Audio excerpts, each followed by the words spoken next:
nous allons réaliser le développement d'un prisme hexagonal tronqué. Si on observe bien, on voit une vue, disons, de gauche et une vue de dessous. Nous allons réaliser la vue auxiliaire pour trouver la vraie dimension de l'hexagone ici. Alors pour ce faire, je récupère la vue de dessous. J'en fais une copie en appuyant sur la touche Alt pendant le déplacement. Je fais une rotation de moins 45 degrés pour qu'elle soit bien alignée. J'appuie sur OK. Et je viens porter le sommet ici, le point d'ancrage, sur l'autre sommet. La flèche est blanche, ça me montre que c'est le cas. Pour pouvoir l'agrandir à 45 degrés d'inclinaison, il faut que j'aille dans les préférences. J'appuie sur CTRL-K et j'indique ici 45 degrés.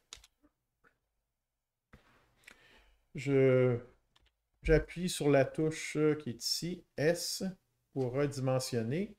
Et puis, je sélectionne le point d'ancrage.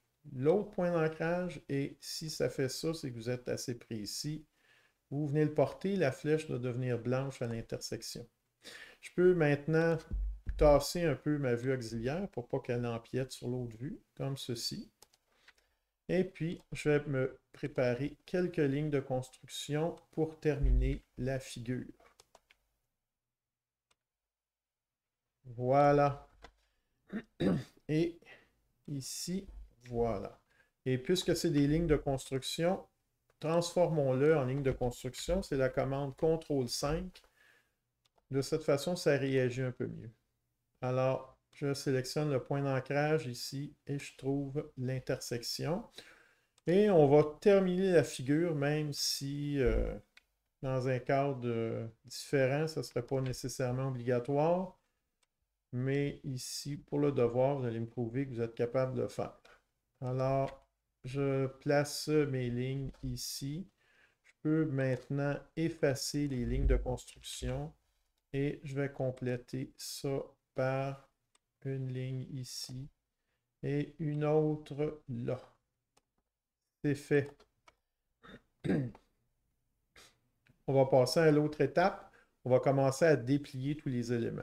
Alors pour ça, je vais utiliser la figure qui est ici. Je vais m'en faire une copie encore une fois. J'appuie sur Alt, je commence à le déplacer. J'appuie sur Alt. Je le place, disons, ici. Parfait. Et on va se placer deux lignes de construction. Une ici. Et puis une autre là.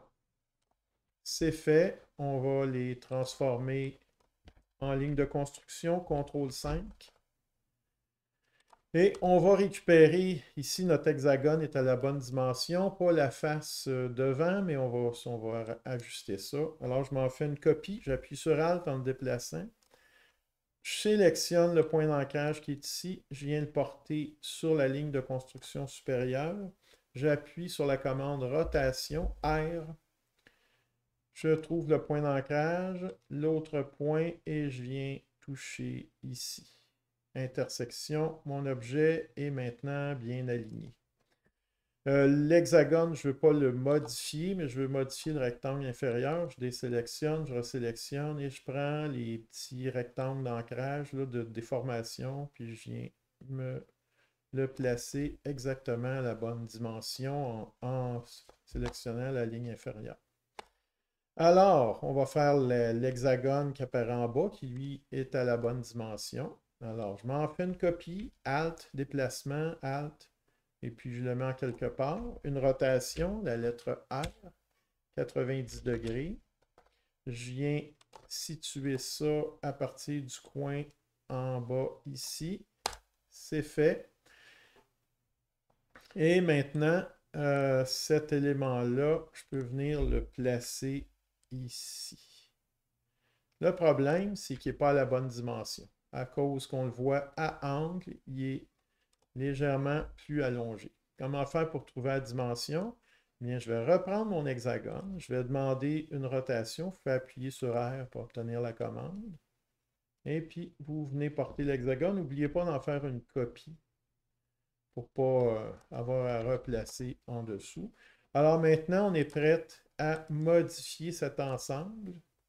j'appuie sur la lettre S pour redimensionner. Point d'ancrage et regardez, oups, ça ne déforme pas bien. J'ai oublié une petite étape, je vais annuler, CTRL Z. J'ai oublié, CTRL K maintenant, d'aller remettre mon angle à 0 degré. On recommence. Je sélectionne le point d'ancrage, l'autre point, et maintenant on voit que le déplacement ne se fait que de façon horizontale, c'est qu'on est parfaitement précis. Alors je viens le déposer au sommet ici. Je peux maintenant effacer cet élément superflu. Ça, je voudrais m'en faire une copie.